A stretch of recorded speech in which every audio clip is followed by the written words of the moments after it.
Do you really know your neighbor? Maybe they smile, wave hello, maybe they keep to themselves. But what if, behind that locked door, something darker lurks? A pain hidden in silence, a scream muffled between thin walls. Tonight, you're going to hear 3 true and deeply disturbing stories. Tales of neighbors who were never what they seemed. And the scariest part, this could be happening right now, ... just next door to you. Listen closely, but be warned. After tonight, you may never sleep with the window open again. Lucas had just moved into a 2-story brownstone in a quiet part of East Baltimore. He was renting the top floor of an old divided townhouse that creaked with every step. The walls were thin. He could hear his neighbor coughing, watching TV, and sometimes whispering in a voice that didn't seem to match. But what truly unnerved him began on his 4th week, a mechanical buzzing sound. Not loud, not aggressive, but precise.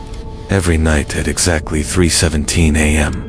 Always the same duration, always the same rhythm. The tenant in the other unit was a reclusive middle-aged man named Carl. Lucas had seen him just twice, once when he moved in, and another when Carl brought in what looked like toolboxes in the middle of the night. He wore a long coat and kept his head low. He never used the front entrance during the day, always entered through the alley. Lucas couldn't ignore the sound anymore. It vibrated through the wooden floorboards, like it came from inside the walls. One night, he pressed his ear to the wall, trying to pinpoint it. That's when he heard something beneath the buzzing. A gasp. No, a voice. A muffled woman's voice saying, "Please, help me." Lucas jerked back from the wall like it burned him. He told himself it was a dream, just his mind playing tricks. But the next night, it happened again and again. The whispers were clearer, sometimes sobbing, other times begging, "Don't let him do it again."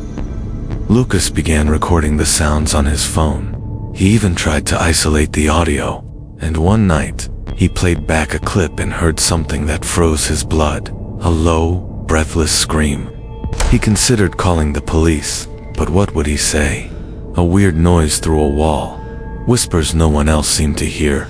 When he asked the tenant downstairs, she looked at him blankly and said, "There's no one living in the other unit." Lucas thought she was wrong, or lying, until he checked the mailbox. There was no name on the other mailbox, no packages, no signs of life. Then the noise stopped.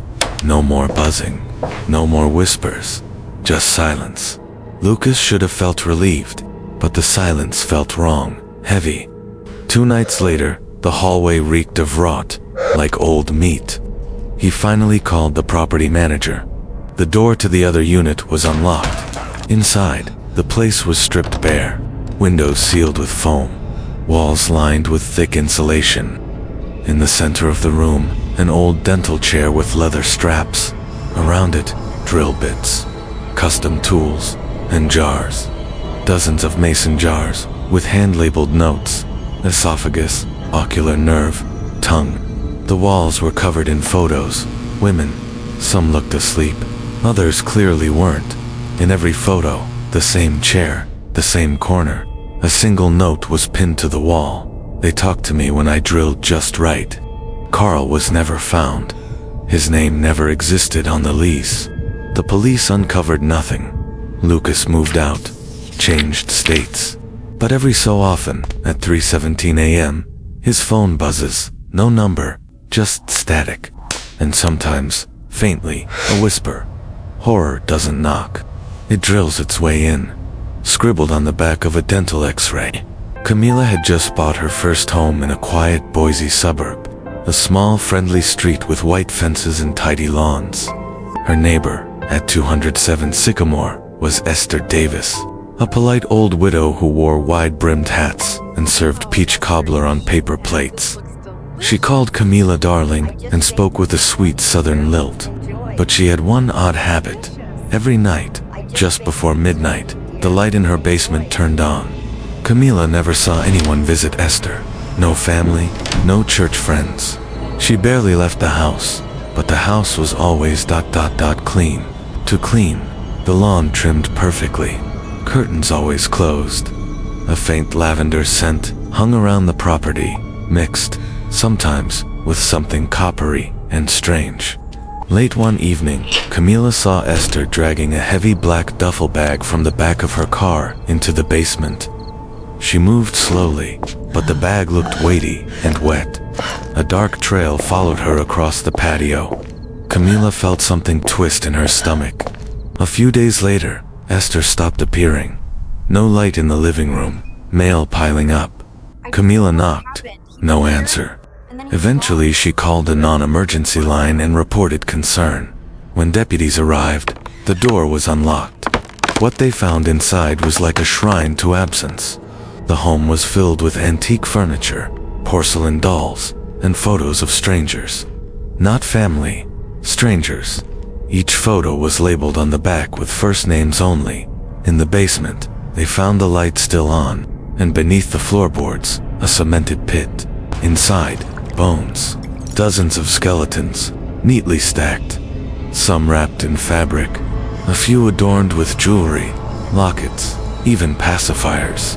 Lining the shelves were boxes filled with trinkets, earrings, teeth, wedding rings, stained gloves. A rocking chair faced a large mirror, covered with black cloth. Behind the mirror, written in lipstick, "I keep them still, I keep them pretty." Esther Davis had no digital footprint, no family records. Her last DMV activity was from 1986. Fingerprints matched no one. To this day, police don't know who she really was. Camila couldn't stay in that house. She sold it in less than a month. But the new owner, a young man named Garrett, called her one night, weeks after moving in. He said the basement light turns on every night. Same time, no matter how many times he cuts the power. Last she heard, Garrett left the house in the middle of the night, never came back. The realtor said the home is listed again, discounted. But the listing warns, buyer must agree not to enter the basement after 11:45 p.m. What's buried beneath doesn't always stay there. Found inside an old hymn book on the basement shelf.